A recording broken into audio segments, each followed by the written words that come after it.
karena aku PCOS kan jadi agak bingung ya, kayak maksudnya gitu. tricky banget, kayak menurut aku udah hampir mau ovulasi tapi pas dicek ternyata belum.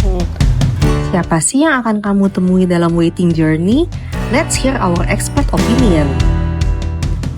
Selamat datang di waiting room buat Ibu Michelle. Boleh kenalin diri dulu sedikit, namanya aja, terus udah kayak gitu usianya sama berapa tahun pernikahan sih? Oke, nama aku Michelle Lo. Aku udah 7 tahun menikah. Sama sekarang ini 35 tahun. 35 tahun ya? Iya. 7 tahun menikah, berarti 28 tahun ya waktu baru menikah ya? Sampai pertama kali kepikiran kita langsung lompat nih fast forward jadi ke program itu ya. Waktu itu sampai masuk ke program di tahun keberapa ya? Aku kayaknya baru tahun ke-5 nih. Iya, soalnya kan pertama kali ketemu ingetnya kan masih datang untuk promil-promil alami kan. Iya. Kalau boleh diceritain sama viewer kita tuh sebenarnya kasusnya apa sih yang sampai bikin harus masuk ke promil gitu? Jadi sebenarnya dari pertama itu dari 3 bulan pertama aku abis merit sebenarnya itu aku dapat garis 2 positif tapi langsung hamil ya? Samar. Oke. Kayak samarnya ya masih kelihatan tapi ya emang nggak terang banget gitu loh. Nah terus setelah kayak aku cek, memang kayak udah positif tapi belum ada kantong gitu. Nah terus setelah itu disuruh tunggu yang 2 minggu itu kan. Nah tapi di setiap nunggu 2 minggu itu nggak lama pasti gugur. Oke. Nah terus I think the next 1 year itu tuh kayak gitu lagi gitu dok. Cuman memang garisnya itu lebih samar daripada yang pertama. Oh jadi yang pertama tuh udah samar? Iya yang lebih jelas, lebih jelas yes. Kalau yang kedua itu lebih samar walaupun ya kelihatan juga lah. Yeah. Nah terus ketika aku cek lagi dibilangnya masih penebalan dinding rahim, tapi belum sampai ada kantongnya. Berarti 2 kali aja ya? Disuruh tunggu lagi tuh for 2 weeks. Nah tapi setiap nunggu, padahal udah deket banget selama 2 minggu, selalu keluar lagi gitu. Dan kayak pertamanya tuh kayak cuman keluarnya pink doang, and then suddenly kayak bener-bener banjir, kayak mens beneran gitu. Nah dari situ ya aku kan ada follow beberapa dokter Instagram juga lah ya. Nah sebenarnya kayak ada baca-bacain education tentang kayak polip dan segala macam yang membuat aku pikiran apakah reasonnya tuh karena itu. Nah cuman setiap kali aku kontrol ke Obgyn gitu dan menanyakan hal itu, kebanyakan tuh bilangnya kayak everything gonna be okay, kayak bersih-bersih aja, nggak ada apa-apa. Memang aku kan ada PCOS, nah jadi dia cuman bilang, oh ya maybe ini karena PCOS kamu, oh mungkin ini seleksi alam dan segala macam gitu. Nah terus after that kan kita ada COVID yang lumayan bertahun-tahun itu, dan awal-awal kan cukup menyeramkan ya si COVID itu, jadinya aku agak stop promil aku tuh kayak takut deh mau ke Obgyn juga ke rumah sakit kayaknya kok agak menyeramkan dan segala macam. Jadi aku pikir oh ya udahlah coba-coba natural dulu, tapi kayaknya waktu itu kita udah mulai kenal juga ya. Oh jadi dari iya kita pertama kali ketemu pas COVID kan, betul. Ya kan. Jadi emang waktu itu tahu Tangkupan Perahu ini juga dari rekomendasi teman aku gitu sih. Jadi dia emang ada suggest kalau misalnya di Tangkupan Perahu ini kan lebih buat promil kan. Nah makanya itu aku pikir ya udahlah selagi belum coba yang secara medis, maybe kita bisa coba yang aku puntur gitu. Nah terus kayaknya setelah itu ya masih bingung-bingung aja sih kayak apa the reason yang membuat kayak gitu. Karena aku merasa kayaknya setiap kali aku coba-cobain dokter dari sini ke yang lain, ke yang lainnya lagi, aku merasa kayak semuanya cuman jawabannya the same thing dan kayak nggak ada yang berani untuk suggest lebih jauh gitu. Oke. Nah, speaking of PCOS nih, kan tadi kan kamu udah sempat ngomong PCOS ya, which is by the way sekarang namanya udah menjadi PMOS. Oh ya? Yes, kamu udah menjadi PMOS, itu M-nya tuh metabolik gitu loh. Okay. Jadi ada komponen metabolisme di dalam. Nah, berarti kan kita harus melibatkan lifestyle nih di dalamnya nih. Iya. Kamu tuh berubah nggak sih lifestyle-nya sejak kayak, oh kata dokter aku PCOS nih, gitu. Lifestyle aku tuh ada yang harus diubah nggak, yang tadinya apa jadi apa gitu. Oke. Ya udah pasti lumayan berubah juga lah ya. Dok, kayak before kayaknya aku jarang olahraga, tapi after aku tahu aku PCOS ya aku nge-gym juga sama kardio. Dielaborate aja nih biar viewernya juga kan dapat insight gitu loh. Oh ternyata sesering apa sih olahraganya, jenisnya apa. Soalnya banyak yang kayak secara random ngomong olahraga, akhirnya mereka kayak olahraga dalam pikiran mereka aja gitu. Oh gitu. Maksudnya berapa kalinya gitu, jenisnya gitu. Aku ya kalau nge-gym aku biasanya tiga kali seminggu. 3 kali seminggu ya. Walaupun katanya sih yang bagus kan 5 hari tuh dalam seminggu minimal 30 menit kardio kan. Nah itu ya aku usahain ya walaupun belum 5 kali, at least 3 kali lumayan dapat lah gitu. Nah terus selain nge-gym yang angkat beban ya aku ada kardio juga sih. Itu kayak berapa kali? treadmill. Itu aku sekalian aja pas nge-gym itu. Oh, berarti seminggu 3 kali in the same day kamu weight lift dan kardio ya, oke. Terus udah kayak gitu pola makannya ada yang kamu ubah nggak? Pola makannya ya aku cuma mengurangi sugar dan tepung-tepungan itu. Soalnya kan apa namanya yang kamu cerita aja sebelum ketemu aku, kamu udah sempat hamil alami kan 2 kali.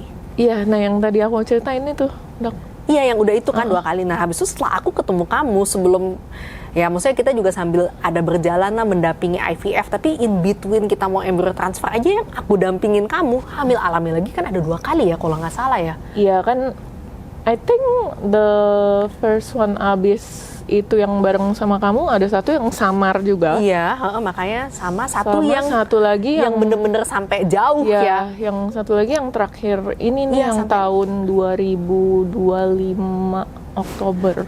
Itu sampai 6 minggu atau 7 minggu ada ya kayaknya ya? Sampai 8 weeks. Iya, bahkan sampai 8 minggu kan. Dan ternyata turns out dia lagi-lagi keguguran lagi nih. Sekarang kita mau ngebahas soal loss atau keguguran ya. Maksudnya gimana sih kamu overcome? Karena banyak orang di sini tuh maksudnya kayak kalau ditanyain orang, lu pernah hamil nggak sih? Pernah sih, tapi keguguran. Kadang-kadang tuh dia merasa jadi less mother gitu loh. Padahal kan waktu kamu mothering hamil 8 bulan aja semua perasaan itu udah dateng nggak sih kayak pengen melindungi. Nah waktu dikatakan loss tuh how you feel and how you overcome gitu loh. Ya udah pasti kalau misalnya tentang loss itu ya sedih sih udah pasti lah ya, Dok. Siapa sih yang nggak bakalan sedih kalau misalnya kejadian kayak gitu gitu. Cuman kalau di aku mungkin ya aku cuma berusaha untuk positive thinking aja sih. Jadi down nggak sih? Maksudnya kayak apa ya, demot lah ya, demotivasi gitu. Kayaknya udahlah gue berhenti deh promil, masa udah berkali-kali kayak gini terus, pernah nggak? Aku pernah sih kayak gitu. I think yang pas kita terakhir yang terjauh yang 8 minggu ya? Ketemu-ketemuan lagi after COVID yang kamu bilang sama aku untuk ya udahlah istirahat dulu, jangan nggak usah aku puntur dulu, nanti baru comeback lagi. Itu kan aku sempet juga yang ngomong sama kamu kalau misalnya aku kayaknya lagi agak lost nih, kayak nggak tahu lagi mau start dari mana. Nah, yang maybe momen kayak gitu sih sebenarnya. Tapi ya kalau misalnya sisanya ya aku pikir ya kalau misalnya gagal sekarang ya aku masih bisa coba lagi for the next. Oh, jadi itu pikiran yang positif sekali tuh. Saya banyak di sini tuh yang udah berkali-kali loss. Akhirnya yang tergerus tuh confidence-nya. Gitu loh. Maksudnya gimana caranya tuh kayak bisa bangkit lagi, berarti dengan positive thinking sih sebetulnya ya. Terus udah kayak gitu, suami kamu gimana mensupport nggak waktu? Kan dia juga ikut nampingin waktu loss. Dia gimana tuh? Ya suami aku sih support aja sih. Soalnya dia bentukannya kan kayaknya lempeng, cool kayak gitu. Walaupun dia semangat atau breakdown gak sih? I think dia ada momen sedihnya juga sih, Dok. Oh gitu? Iya, soalnya waktu itu pas aku sedih mungkin dia keikutan sedih juga, tapi maybe dia nggak bisa terlalu menggambarkan itu, walaupun ya dia berusaha untuk nenangin aku gitu sih. Mungkin kata kuncinya berarti gini ya, sedih sih boleh tapi jangan sampai lose hope ya. Iya benar. Kan ketika kita lose hope udah kayak demot banget gitu, udah nggak mau maju lagi gitu kan. Terus kan kita kan maju nih sekarang kan sebetulnya ini yang kamu sampai punya anak sekarang kan, by the way ibu ini udah punya anak loh sekarang akhirnya. Udah umur berapa ya? 6 bulan ya? 7 bulan 7 sekarang. bulan sekarang. Tapi sebelum baby yang sekarang sebetulnya kan kita udah pernah embrio transfer kan? Iya. Which is masih gagal juga. Iya. Dan embrio tuh quite good ya. Waktu itu 5AA kalau nggak salah Iya, ya. waktu itu yang pertama kita pilih lumayan yang bagus sih. Yang bagus kan, maksudnya ketika masih gagal lagi, kamu kayak kenapa nih, ini kan udah embrio transfer nih, udah bayi tabung, kok ternyata masih bisa gagal gitu. Tapi kalau yang embrio transfer pertama sebenarnya aku udah kayak ya jadi ya udah, nggak jadi ya udah sih. Oh emang kamu kayak gitu? Gara-gara gini dok, aku sebenarnya udah inget banget kata-kata kamu yang kalau lagi fat nggak boleh sampai sakit ya. Oh iya benar. Nah terus di momen aku fat itu, aku inget banget aku tuh bapil sebenarnya. Jadi ya aku cuman pasrah aja sih. Gara-gara aku mikir kayak, oke, aku bapil, aku tahu aku sakit. Terus aku mau cancel this time, kayaknya juga nggak mungkin. Jadi ya aku cuman try my luck aja gitu. Kayak ya udah jadi ya syukur, nggak jadi ya I try the next gitu. Ini take home note juga nih, berarti selama 2 weeks wait itu memang diusahakan harus sehat walafiat ya. Benar. Karena dengan embrio yang bagus sekalipun, pas kamu ternyata fisiknya nggak cukup oke untuk nge-host baby, ya itu juga nurunin success rate ya. Betul. Nah jadi yang pas FET yang kedua nih bener-bener sehat ya? Benar-benar sehat. Bener-bener sehat ya. Jadi kamu waktu masuk ke FET yang kedua ini hopes-nya gimana waktu itu? Beda pasti sama yang pertama ya? Iya, waktu itu aku nunggu yang fat kedua ini juga lumayan lama sih. 14 hari Maksudnya, kan? no. Bukan, I mean, kayak dari cycle aku yang fat pertama, terus kan aku harus jeda dulu kan. Iya, betul. Beberapa bulan, 2 cycle kan kalau nggak salah ya. Dan sempat hamil alami dulu kan? Iya. Sebelumnya kan, makanya itu yang memperlama. Yang memperlama adalah karena my dokter itu mau coba yang natural cycle. Oh, natural cycle juga ya. Jadi dia masih mau coba dari si natural cycle ovulation itu, yang bikin ya kita harus cocok-cocokin sama si ovulasinya itu. Iya. Yang dimana ya kadang karena aku PCOS kan jadi agak bingung ya, kayak maksudnya gitu. tricky banget, kayak menurut aku udah hampir mau ovulasi, tapi pas dicek ternyata belum, gitu-gitu. Nah terus sampai akhirnya aku bilang kayak, udahlah nggak usah coba natural cycle lagi deh, aku capek nih nunggunya gitu. Iya. Terus baru belakangan kita cobalah yang itu, yang pakai buatan aja. Pakai buatan aja gitu. Oke, ini mungkin pertanyaan yang agak mewakili perasaan ibu-ibu lain di luar sana, pejuang dogaris ya. Jadi misalnya kamu dapet embrio sekali opu tuh blastosisnya banyak ya? Berapa ya? Aku dari telurnya aja itu kan 40. Iya benar. Tapi abis eliminasi kayaknya total yang blastosis itu 12. 12 kan. Nah yang pada FET pertama kan kamu tanam 1 ke 2 ya? 2. Langsung 2 nih, berarti kan masih ada sisa 10 nih. Tapi yang 2 ini dengan good grades kan gagal. Sebenarnya nih kamu suuzon gak sih sama yang 10 siblingsnya ini? Karena kan banyak orang yang langsung, aduh dok, yang 2 aja gagal tuh, yang bagus tuh. Ini yang aku bener-bener nggak ada kepikiran kayak gitu sih dok. Gak pernah ada kepikiran seperti itu ya. Nah itu tuh berarti harus bener-bener positif mind ya. Bener-bener kayak ya udah gagal kali ini ya, the next aku coba lagi. Nah itu perlu ditiru tuh, soalnya jangan sampai kita jadi let down ya, maksudnya ya cuma gara-gara 2 ini nggak mewakili siblingsnya yang lain jelek juga gitu kan. Kita kan udah persiapan yang matang waktu ini ya. Bener.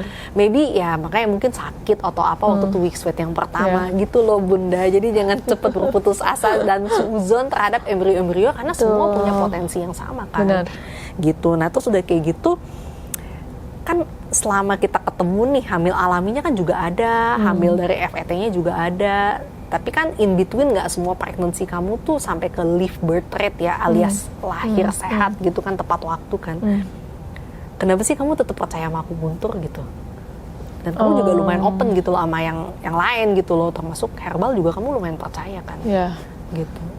Ya kalau aku sih mikirnya kayak ya I try my best aja sih apa yang aku bisa lakukan. Oh gitu, nggak ada salahnya gitu Nggak ada maksudnya. salahnya buat coba. Terus aku merasa dari aku puntur ya aku juga merasa something yang improvement di PCOS aku gitu. Kayak maksudnya before aku puntur mungkin aku nggak bisa dapetin ovulasi. Tapi kalau misalnya after aku puntur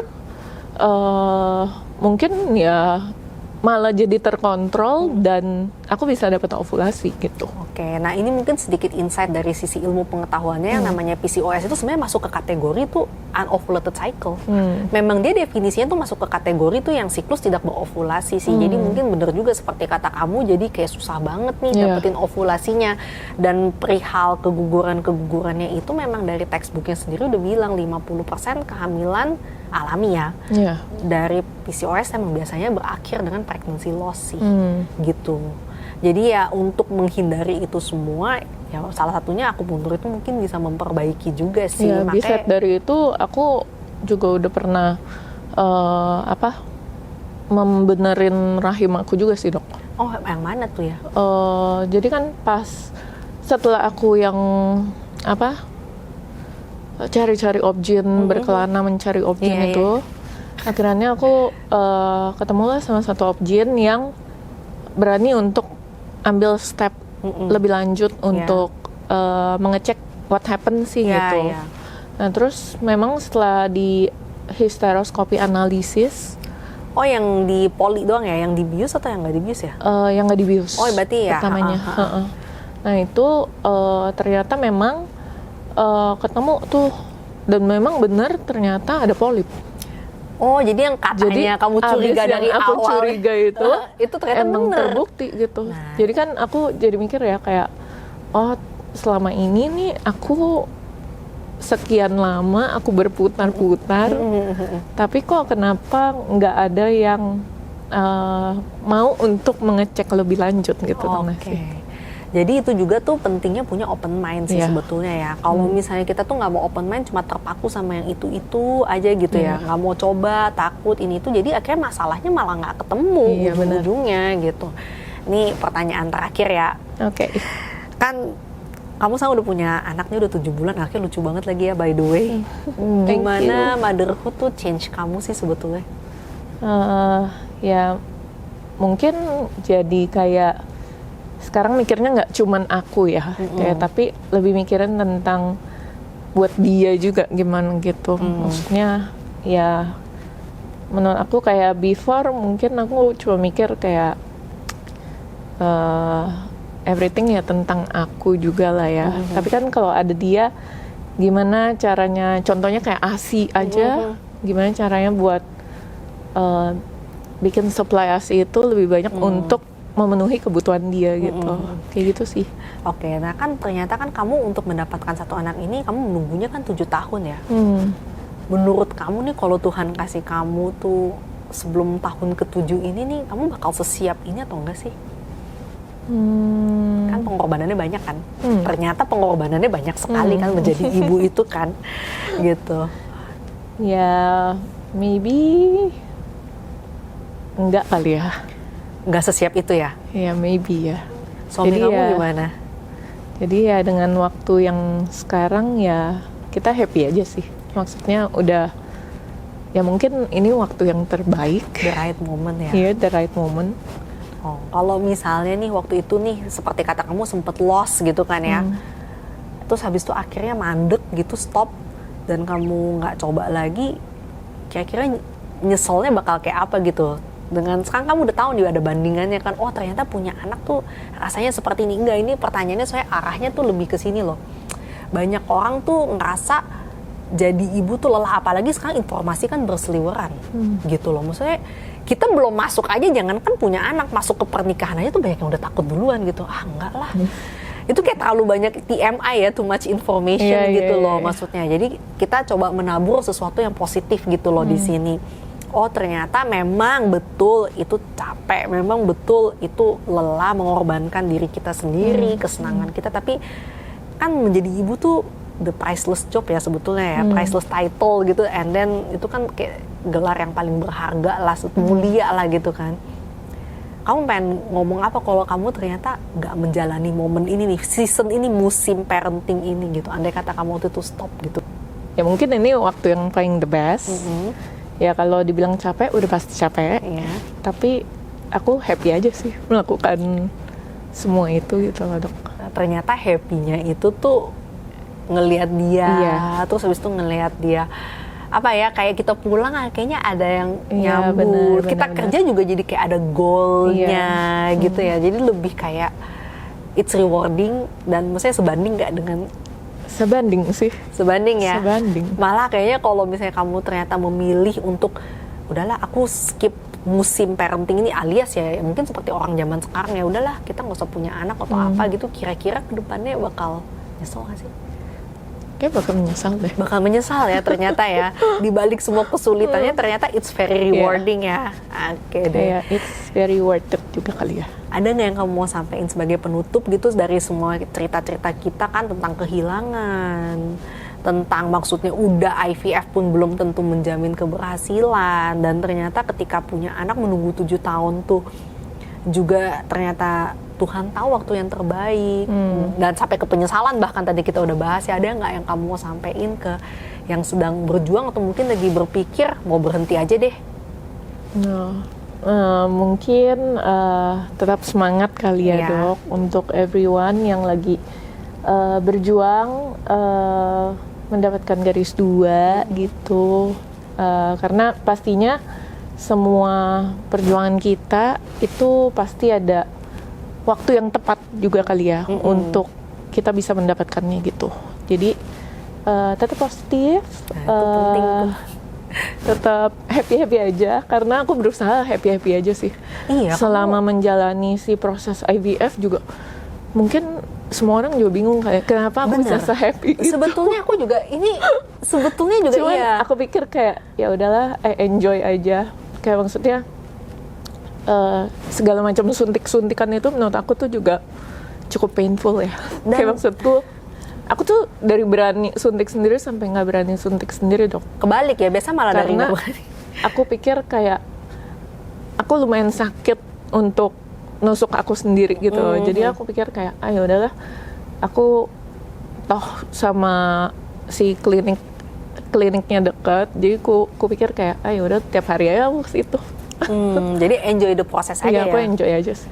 Iya, soalnya kamu bener-bener kayaknya the toughest pejuang 2 garis sih. That's why aku panggil kamu kesini. Wow. Bener-bener, soalnya udah keguguran berkali-kali tuh kayak kalau ditanya gimana kamu kali ini anaknya nggak berkembang. Ya udahlah Dok, mau gimana lagi, cuma sesimpel itu. Yang lain tuh kan udah kayak nangis-nangis, salahku di mana, terus udah kayak gitu stop, ngambek, nggak mau datang lagi. Padahal mungkin remaining embrionya masih banyak gitu. Mungkin that positivity yang kita bisa ambil dari Ibu Michelle sih. Jangan pernah berhenti, soalnya kalau kita berhenti nanti kita jadi menyesal ya ke belakangnya ya. Iya. Thank you banget ya waktunya hari ini ya. Semoga yang kamu sampaikan bisa jadi semangat buat yang lagi dengerin. Sampai jumpa. Bye.